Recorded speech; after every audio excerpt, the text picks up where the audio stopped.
Welcome back to Big Feelings Lab. The other day we talked about recognizing narcissistic patterns, and I got hundreds of messages from people saying, but my parent/spouse isn't like that. They're not grandiose or obviously self-centered. They actually seem vulnerable and hurt all the time. That's what we're talking about today, covert narcissism. These are the narcissists who hide behind victimhood, who weaponize their pain, who make you feel guilty for having needs. They're harder to spot because they don't fit the stereotype, but they're just as damaging. What is covert narcissism?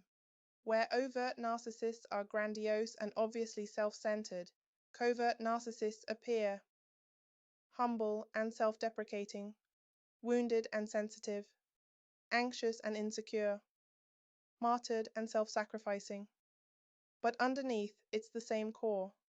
Everything is about them, lack of empathy, need for control, inability to see you as separate. The key difference: overt narcissist says, I'm better than everyone. Covert narcissist says, everyone treats me worse than I deserve. Both are making everything about themselves. The covert just does it through suffering instead of superiority.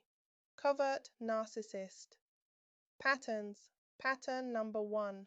Weaponized vulnerability. They share their pain constantly, but it's not to connect, it's to control. Every conversation becomes about their suffering. They one up your pain. You think your day was bad. Use their struggles to avoid accountability. Guilt you with their sacrifices. Make you responsible for their emotional state. Example: you tell your mother you're exhausted and need to skip Sunday dinner. She responds, I understand. I'm always the one no one has time for. I guess I'll just be alone. Again. But that's fine. I'm used to it. Now you feel guilty and you're comforting her instead of taking care of yourself. Pattern number 2. Passive-aggressive punishment. Instead of direct anger, they use the silent treatment, sighs and martyred looks. I'm fine when they're clearly not. Indirect criticism. Sabotage disguised as forgetfulness. Example: your spouse is upset you went out with friends. They say, it's fine, have fun, but then forget to pick up your prescription, give you one-word answers for days, and mention how lonely they were.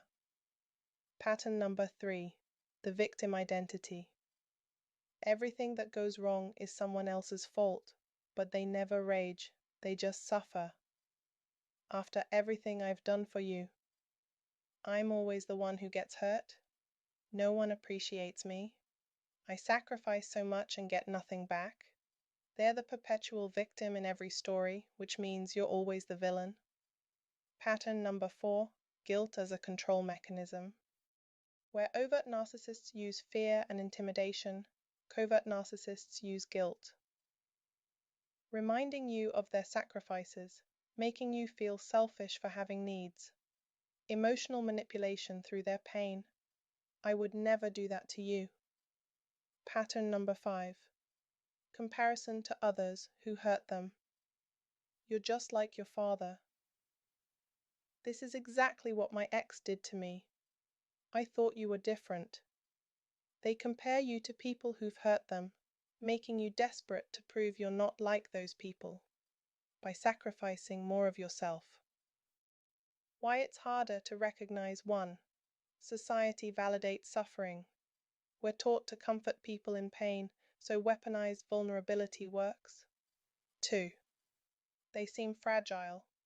You worry about hurting them, so you suppress your needs. 3. You feel like the bad guy. They're suffering and you're causing it, or so they claim. 4. No obvious abuse, no yelling, no name-calling, just exhausting emotional manipulation. The impact. Living with a covert narcissist often creates chronic guilt, you can never do enough. Emotional exhaustion, you're always managing their feelings. Confusion, they seem so hurt, but you feel terrible. Self-blame, maybe you are selfish and ungrateful. Inability to have needs, your needs, their suffering. Healing from covert narcissism. Everything from our last episode applies, plus Stop explaining yourself. They'll use your explanations to find new ways to feel victimized. Recognize weaponized vulnerability. Genuine vulnerability invites connection. Weaponized vulnerability demands compliance. Don't compete with their suffering.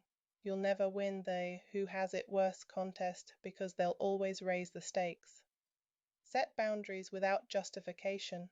I can't come to dinner Sunday. Full stop. Don't give reasons they can argue with.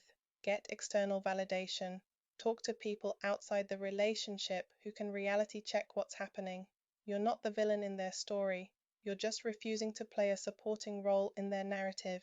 See you in the next one. Until then, do take care of yourselves.